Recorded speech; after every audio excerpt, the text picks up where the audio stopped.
साथ मौजूद हैं वर्षा शर्मा, जिन्होंने राजस्थान के आरएस 2018 के रिजल्ट्स में टॉप 5वीं पोजीशन हासिल की है।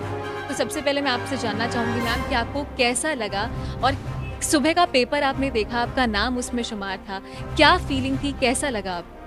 बहुत अच्छा लगा। रात के पौने 11 बजे मुझे रिज़ल्ट का पता चल गया था। पौने 11 बजे रिज़ल्ट रिलीज़ हुआ था और उसके बाद से ही टीवी के अंदर जब नाम देखा खुद का, तो वो एक ऐसी फीलिंग थी that can't be described in words.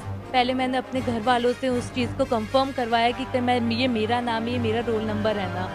उसके बाद में फिर रिलेटिव्स के कॉल आने लगे और that feeling is still to be sink in. तो क्या उम्मीद थी आपको, जिस आपकी प्रिपरेशन जिस तरीके की थी, क्या आपको उम्मीद थी कि टॉप 5 में आपका नाम आएगा? हाँ, मुझे ये उम्मीद थी कि इस बार मैं एसडीएम ज़रूर से बनूँगी, पर टॉप 5 में मेरी रैंक आएगी, ये तो मेरे लिए बिल्कुल सपने जैसा है। तो कितने अटेम्प्ट्स आपने दिए हैं अभी तक? 2018 का रिजल्ट आज घोषित हुआ था सुबह-सुबह, तो कितने अटेम्प्ट्स आप अभी तक दे चुके हैं? मैं पिछले 2016 के अंदर भी मैंने आरएस के अंदर 211 पोजीशन हासिल की थी और मुझे राजस्थान अकाउंट सर्विसेज मिली थी। अब मैं प्रेजेंटली एक्साइज डिपार्टमेंट उदयपुर में पोस्टेड हूँ और इस बार मैंने जो पिछली बार लैकुनाज रहे थे मेरी प्रिपरेशन में, उनको मैंने इम्प्रूव करके इस बार इम्प्रूव किया और फिर जैसा कि आपने बताया कि आप ऑलरेडी जॉब करती थी पहले से ही गवर्नमेंट डिपार्टमेंट में ही, तो कैसे आपने कोप अप किया? आरएस का एग्ज़ाम भी था और जॉब भी थी, तो दोनों को साथ कैसे मैनेज किया आपने? इस जगह भगवान का आशीर्वाद, मतलब मैं मानती हूँ भगवान के आशीर्वाद के कारण ही मुझे ये मिला है। तो इस जगह भी भगवान का आशीर्वाद रहा मुझ पे कि 27 जून की बात है, मेरा पेपर हुआ ये आरएस 2018 का मेंस और 3 जुलाई 2019 को मुझे जॉइनिंग मिली 4 दिन बाद ही। तो वो जो प्रॉब्लम थी कोप अप करने की, वो मैं फेस नहीं की। तो मैं आपसे जानना चाहूँगी कि मैम आपका डेली रूटीन किस तरह का रहता था जब आपने प्रिपरेशन करना स्टार्ट किया था? तो किस तरीके से आप मैनेज करते थे? कितने घंटे की आपने पढ़ाई की थी? क्या रूटीन था आपका? मैं वीकली टारगेट सेट करके पढ़ाई करती थी। अब उसमें ये होता था कि कभी मेरी 8 आवर्स स्टडी हो जाती थी, कभी 4 आवर्स, कभी 10 आवर्स भी। बट मेरे को वीकली टारगेट होता था कि मुझे आज जैसे हिस्ट्री के अंदर मॉडर्न हिस्ट्री कंप्लीट करनी ही करनी है।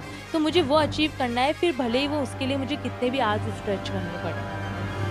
एक और सवाल मैं आपसे करना चाहूँगी कि रिसोर्सेज क्या रहते थे आपकी पढ़ाई? क्योंकि जैसे हम जानते हैं कि आरएस बनना कोई आम बात नहीं है, बहुत ही टफ टास्क है, क्योंकि एक राजस्थान की ये काफ़ी बड़ी हिस्ट्री है अलग-अलग ज़िलों की।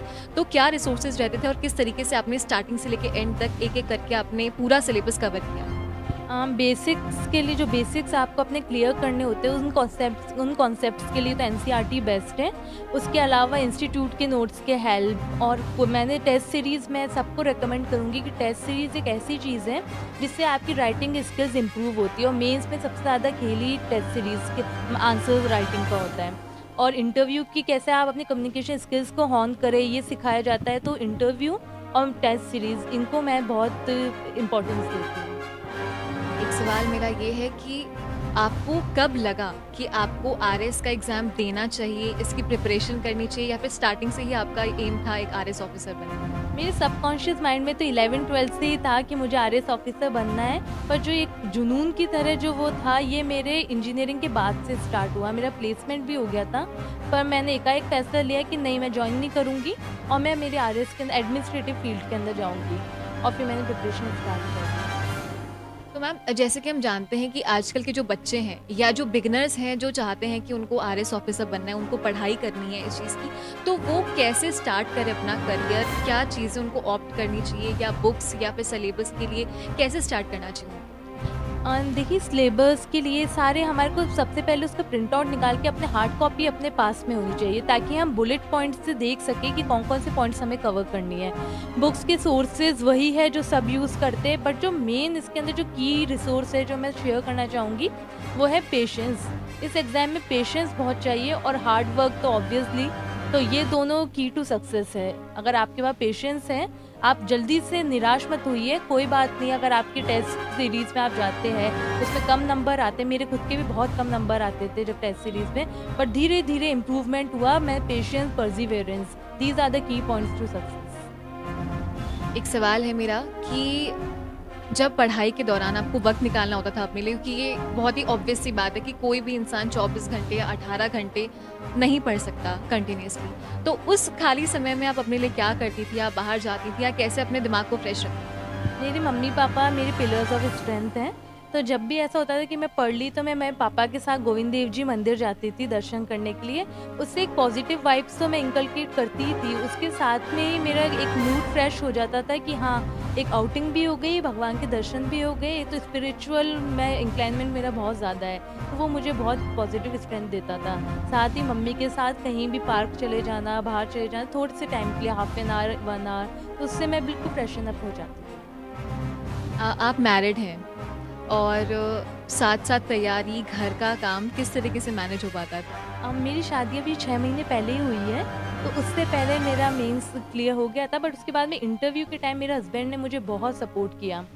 जैसे मिरर थेरेपी जो हम करते हैं, उसमें मेरे को मिरर थेरेपी करने की ज़रूरत नहीं पड़ती थी। मेरे हस्बैंड मेरे सामने होते थे और वो मेरे से क्वेश्चंस पुट अप करते थे। तो उससे मैंने मेरी प्रेज़ेंटेशन स्किल्स, कम्युनिकेशन स्किल्स इनको बहुत इम्प्रूव किया। मैम, जैसे कि हम जानते हैं कि जो गाँव के बच्चे हैं और एक तरफ देखा जाए तो अर्बन एरियाज़ में जो सिटी के बच्चे हैं, उनमें क्या डिफ़रेंस अगर आपको लगता है, अगर हम देखा देखा जाए तो जो गाँव के बच्चे हैं, क्या उनको प्रॉपर रिसोर्सेज़ या हम देखा जाए तो कोचिंग सेंटर्स जो होते हैं, आरएस के लिए हो या यूपीएससी के लिए हो या किसी भी फ़ील्ड के लिए हो, तो क्या आपको ऐसा लगता है कि कहीं न कहीं वो लैक उनमें ये चीज़ें होती है, लैक ऑफ नॉलेज थोड़ा बहुत, या फिर अगर कंपैरेटिवली देखा जाए तो जो सिटी के बच्चे होते हैं, उनको प्रॉपर एजुकेशन मिलती है, कोचिंग्स यहाँ पे ज़्यादा होते हैं, तो क्या डिफ़रेंस उनमें होता है? और अगर कोई गाँव में है और अगर उनके पास रिसोर्सेज़ की कमी है, तो उनको किस तरीके से अपनी नॉलेज बढ़ानी चाहिए? देखिए, मेरे को ये कुछ साल पहले तक ये प्रॉब्लम बहुत ही ज़्यादा क्रूशियल हुआ करती थी, but with time technological development के साथ आजकल के गाँव के बच्चे भी बहुत ज़्यादा इस चीज़ों के लिए अवेयर हो रहे हैं। और ये चीज़ मैंने खुद ने देखी थी, मेरे 2016 में सिलेक्शन हुआ था। मेरे बहुत सारे बैचमेट्स, बहुत सारे फ्रेंड्स थे जो ग्रामीण परिवेश से थे। मैं खुद भी ग्रामीण परिवेश से, मैं पूरी प्रॉपर मतलब मेरे गाँव है, हमारे भी दादाजी वहाँ रहते थे। तो ऐसा कुछ नहीं, अवेयरनेस आजकल इतना ज़्यादा टेक्नोलॉजिकल डेवलपमेंट हो गई, गवर्नमेंट इतनी अच्छी स्कीम्स चला रही है, अनुप्रति योजना है, इन सब से बहुत हद तक ये सिचुएशन इम्प्रूव हो चुकी है। अगर कोई आरएस के लिए कोचिंग है या रिसोर्सेज़ हैं या किसी के पास अगर नेट की भी सुविधा नहीं है, तो उनको किस तरीके से तैयारी करनी चाहिए अगर वो स्टडीज़ के लिए भी अफ़ोर्ड नहीं कर पा रहे हैं? इसी के लिए गवर्नमेंट ने बहुत स्कीम्स चला रखी है। जैसे मैं अभी बताया, मुख्यमंत्री अनुप्रति योजना है। मेन जो चीज़ जो हम यहाँ पे लैक कर रहे हैं मेरे अकॉर्डिंग, वो है अवेयरनेस की।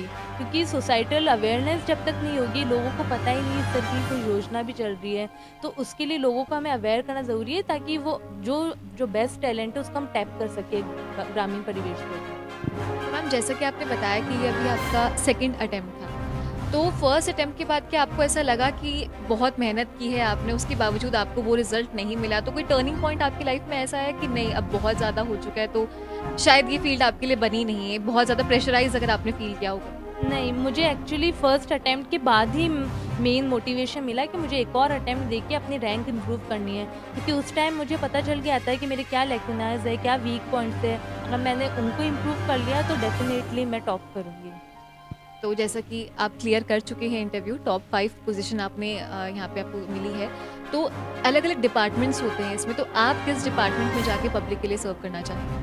मतलब गवर्नमेंट मुझे जो भी डिपार्टमेंट देगी उसके अंदर मैं मेरा 100% दूँगी, लेकिन अगर मेरे से मेरा पर्सनली कोई पूछे कि आप कौन-सा प्रेफ़र करेंगे, तो मैं वुमेन एंड चाइल्ड डेवलपमेंट। एक आखिरी सवाल मैं आपसे करना चाहूँगी कि सक्सेस मंत्र क्या रहा है आपके लिए, जो हमेशा आपको मोटिवेट करता रहा?